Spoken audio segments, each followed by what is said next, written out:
Hey Waffle Gang, I do hope you're well. My name is Mark and today we're checking out some more Reddit stories, and if you do love a Reddit story, why not consider hitting that like, that subscribe and maybe that notification bell too, as it all really helps out the channel. It truly does, so thank you so much, and let's crack on with today's first story. Now today, we have an update to a story that we've read in the past, so as always, please feel free to use the timestamps in the description if you don't want to hear the original piece of the story. That's what they're there for. And it's from Safe Throwaway, who says, "Am I the arsehole for refusing to give my partner the code to my safe? Throwaway and usual mobile formatting apologies. I, 32 female, am a gemologist.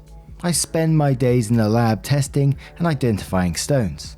From the nature of my work, I also have a large and valuable collection of jewelry, but also gem specimens that I keep in a safe I specifically bought and had installed to keep them safe. I also have a second smaller safe for keeping important documents like passports. I own my own home, and my boyfriend, 33 male, of 2 years recently moved in as he was renting before. I gave him the code to the smaller safe so he could put valuables in it, but he also wants the code for my gem safe. Not to put anything in it, but he says because we are living together now, I should trust him and give him the code. I've said no because he has no reason to open the safe, as the only thing it's used for is storing my collection. He said he has no interest in my gem collection, doesn't want to look at them, but still wants the code to access them. This is causing tension because he says I should give it to him as a show of trust, and I said no, because he literally has no reason to go in there, so he doesn't need the code. This is a 6-figure collection, so I'm not being difficult over a few little gems. I am the only one who knows the code. So Reddit, am I being the arsehole here?" And myself and an overview of the comments pretty much said on this, that he has no reason to have that code like you said, and he's only recently just moved in and now is demanding this as a show of trust to you. It says red flags all over the place to many people. To which OP then came in with some additional information and edit, "Holy hell, this blew up way more than I ever expected. I'm sticking to my guns and I'm not giving him the code. All you lovely internet strangers are right, it's a huge marinara flag and I'll be telling him to pack his stuff. I'll update you later. Thank you all for your comments." Edit 2. This keeps coming up. The safe weighs nearly half a ton. It's bolted to the floor and wall and it's from a company who makes safes, vaults and strong rooms for jewelers. You could bring the house down around it and it would still be intact. Final edit. I think I have phrased it badly, but all the gems and jewelry in the safe are mine and mine alone. I do not keep any clients' jewelry at home. For my other business doing valuations, I rent a separate space and keep clients' items there. I will give an update once things have panned out. Another edit. I've checked for cameras. Thank you for the suggestions, people, and there aren't any aside from the ones I already have fitted, which he doesn't have access to. I've moved all of my personal docs out of the little safe and into my gem safe.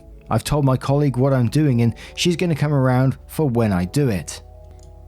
OP then went on to a full update which said, "First, thank you so much for the insane amount of comments and support. It meant so much to me. For all of your messages and questions, I'm really sorry if I didn't get to you. There was just so many. I probably didn't emphasize in my last post that we had a couple of conversations about this and me explaining why I had no reason to go in there, etc. Short version is I told him he isn't getting the code and I will die on this hill. He has no reason to have it and his continued lack of respect by pushing of my boundaries wasn't okay. I felt like he was trying to manipulate me by making it about trust. After a lot of back and forth, he finally admitted he wanted access to the safe because he didn't feel like I was sharing the whole house with him, because I insisted on a tenancy agreement rather than just letting him move in, and he didn't like that part of where he lived was off limits to him. He was also insecure and resented that I have more money than him and own a home whilst he doesn't. He had made a few comments about this before, but I didn't realize it was such a big issue for him. He also said that by keeping him out of the safe made him feel like I thought he was lesser than me and that made him feel like I was treating him like a child. I told him if that's how he feels, this is not the right relationship for either of us and that it was best we break up. He was shocked that I was ending things over this, cried and asked me to reconsider. When I said no, he then got angry, called me a stuck-up bitch and said he was better off without me anyway, and went to his friends. I told him via text he had 30 days before he had to leave, as per the tenancy agreement, so he didn't need to stay at a friend's. He said he would be gone by the end of the week. 2 days later, he came back and packed up all of his stuff and left. He's staying with his friend now. I've changed all the locks, I have an alarm and CCTV system that's professionally monitored, and I've changed the verbal password I have to give when you call up as a precaution. I've checked all of my collection and it hasn't been touched. I also took your guys' advice and given my solicitor the code and safe deposit details to be passed to my executor in the event of my death. I feel horrible because despite all of this, I love him, but lots of comments said how I should have a partner who not only respects my boundaries, but also takes an interest in my passions, and that really got to me because it's true. So many of you reached out with questions and it made me so happy, but also sad as he never asked me stuff like that. I think this is what pushed me over the edge to end it more than anything. I'm pretty cut up. Is that a pun? Right now and missing him, but I know I'll be okay. I have great friends and family around me. Also, diamonds are a girl's best friend, and I have a few knocking around to help cheer me up. Now, I'm going to turn this one to you guys. What do you guys make of this situation? How would you have dealt with it if you was OP? Do you think it was right that she broke up? I think it was weird the way that he turned around. You know, 1 minute he was crying and then he got angry and called her a stuck-up bitch.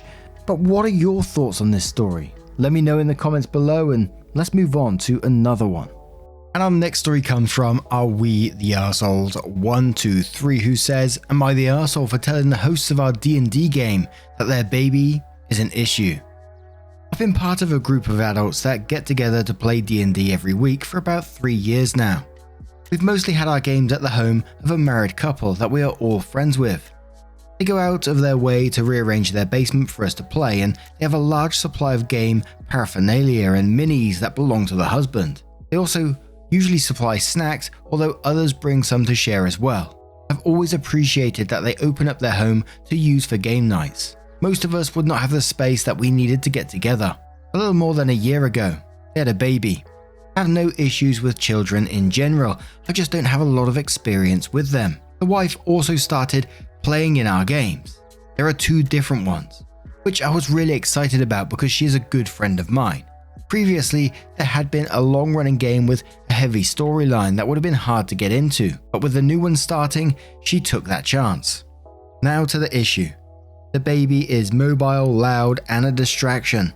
He gets into things he's not supposed to and has landed them in the emergency room because they thought he had eaten something dangerous during one of our games. He was fine, but better safe than sorry. When he starts making a lot of noise, either the wife or the husband would have to leave the table to take care of him. This would either cause them to miss the storyline or combat or stall the game for a long time. If they just end up missing what goes on, we still have to explain all of the events that happened when they get back. The baby also screams while playing and causes headaches for many. I am not the DM for either of the 2 games that are hosted at that house, so I didn't want to be the one to bring up the issue with them. Please note that everyone came to the consensus that the baby was an issue and was affecting everyone's enjoyment. We are busy adults and we have little time for ourselves, and game nights are how we all unwind and have fun. It was becoming more stress and headaches than fun. After a few months of trying to deal with the issue, it was finally brought up by one of the DMs to the couple. The wife didn't take it well. She apparently said something like, "So I can't play ever again." She has removed herself from all of the group chats, and from what I hear, she is still very upset more than a week later. I have a lot of empathy for how she's feeling, so I feel horrible.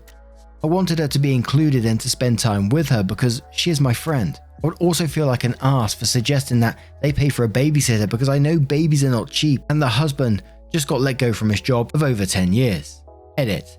I'm not part of the game night where the issue was brought up, so I can't be sure exactly what was said. Also, I am female. I told her yesterday that I feel like shit about the situation because I loved having her join the game. The baby was putting more stress on everyone, including the parents, than it would have been in an everyday situation. My financial situation hasn't been the best in the past, but I have a much better job now. I'm going to try and get the group to pay for a sitter because both parents deserve some time to relax. I always try to bring snacks to share as well. In the past, I've just brought something like a bag of chips because again, my financial situation was not the best. I don't think that hosting elsewhere would be a good solution. That would still be like we're kicking her out of the game deliberately, which we are not trying to do. I realise how it came across to bring up the issue, especially because she just joined. To everyone calling me an arsehole, don't worry, I 100% feel like one, even as I wrote the original post. This is something that we will have to work to solve as a group, starting with a group apology and clarification. So you already know how the comments are going to go. It was flagged arsehole this post anyway. And we're going to start off with a deleted user that says, not the arsehole, you were just being honest with them. Perhaps the wife's reaction was partially brought on by stress, especially if the game nights were a way for her to unwind and get away for a bit. The last bit about the husband recently losing his job stood out to me. Perhaps you and the other players can pool resources and hire a good babysitter for them, even if it was all still at their home. It'll lessen the burden on everyone and allow mum and dad a likely much needed break. Apathy says, not the arsehole, assuming you approached it in a respectful manner. It sounds like they're under no small amount of stress themselves with a baby, finances, etc., and she may have overreacted. Sheeny says, not the arsehole, just a shitty situation. You're grateful they opened their home to host since no one else has space, but the toddler is a big distraction that cannot be ignored. Wicked S says, you're the arsehole if you expect to continue having game nights at their home. Not the arsehole if you choose to host it yourself or elsewhere and ask them to not bring their baby. But to expect to have these game nights in their home where their baby lives and make an issue of their baby, yeah, that seems like you are the arsehole. Better Brenly says, you're the arsehole. They probably don't get to do many adult things having a new baby. Yeah, it's annoying, but what are they supposed to do? You'll probably really hurt the wife's feelings, and that's why she reacted the way she did. If it bothers you guys so much, pull together and offer to pay for a sitter, especially since they host you. And one more from Kitty who says, I'm going to go with you're the arsehole, but more because of bad communication than actual ill intent. They host, provide snacks, supplies, have set up their home so there's an area for D&D, and you are objecting to their kid. I get it. Kids are obnoxious. I say this as someone who games and has kids. They're difficult to work around. If the group had a problem and wanted to continue to play at the couple's house with a better baby plan, you probably should have started with, hey, would you be okay with us splitting the cost of a babysitter / mother's helper on game nights? And it sounds more like DM started with, now that wife is playing, the baby is causing problems, making her feel unwelcome in her own home and unwanted as a player.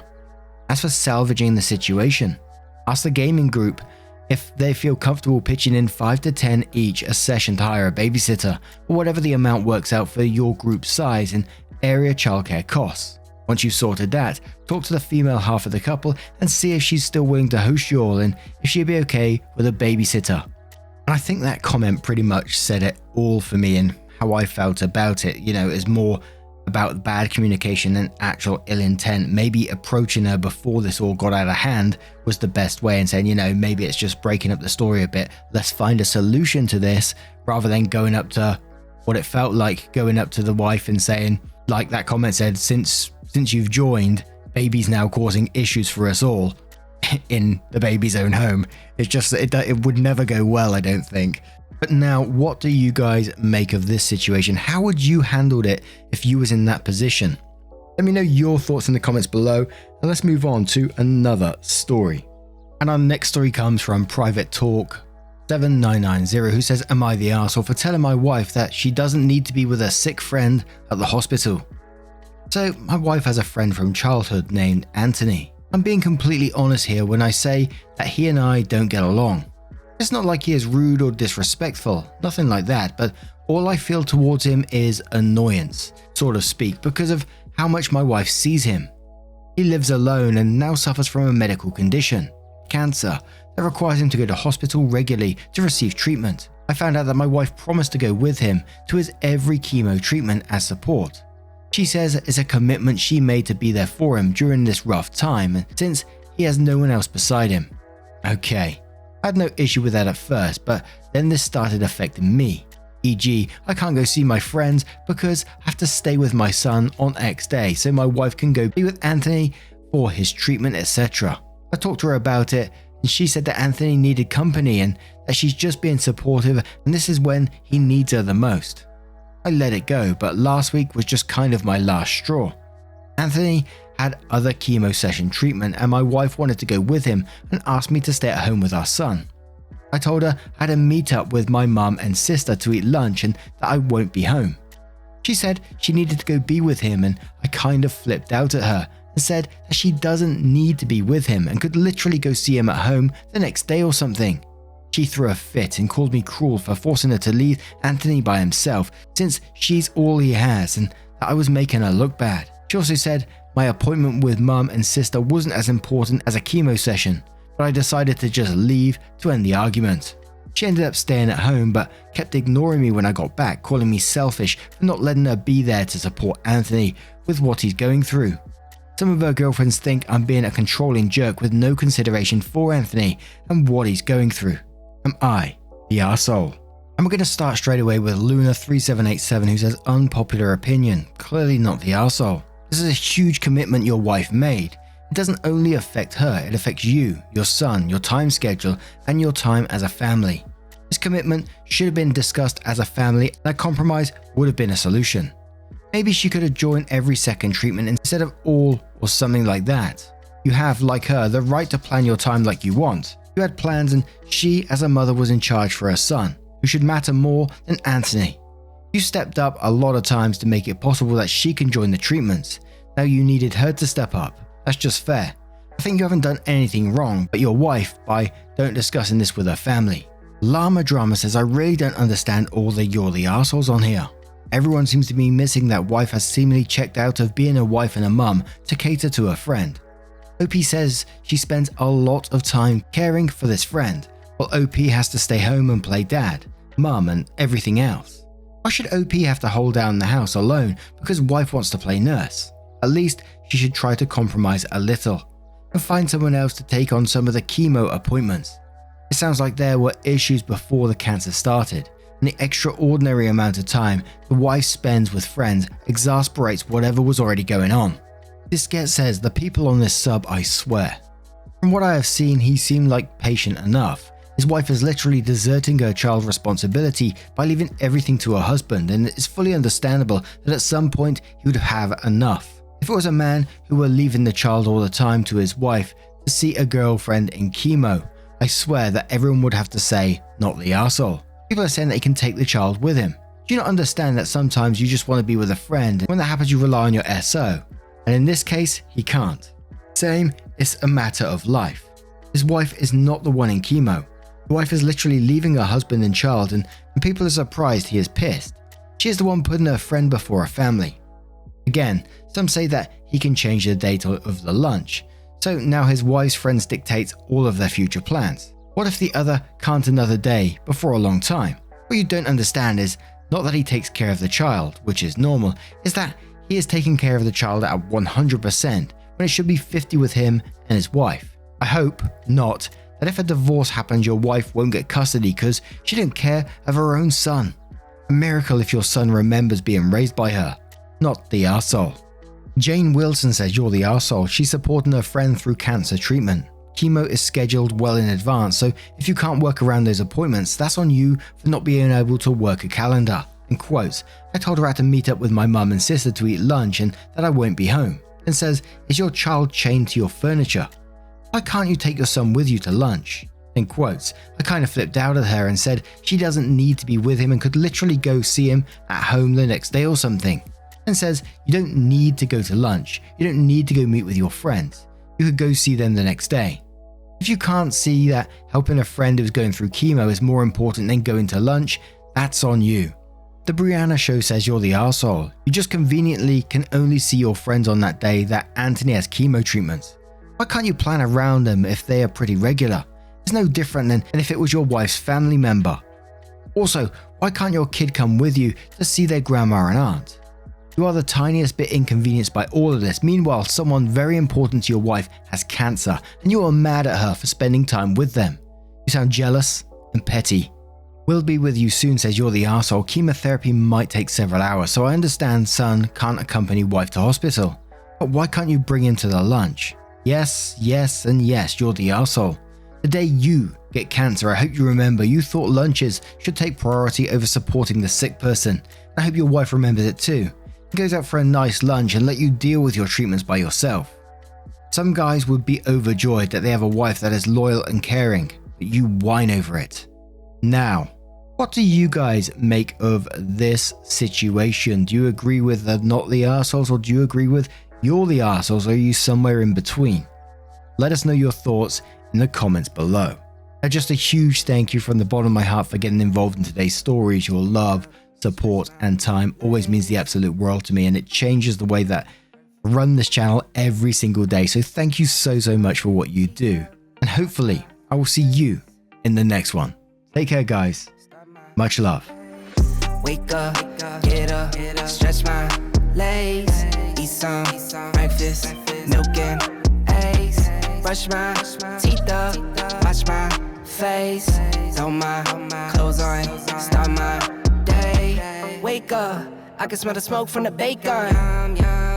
Let's go, see the sun shining from the windows. Okay, I know that today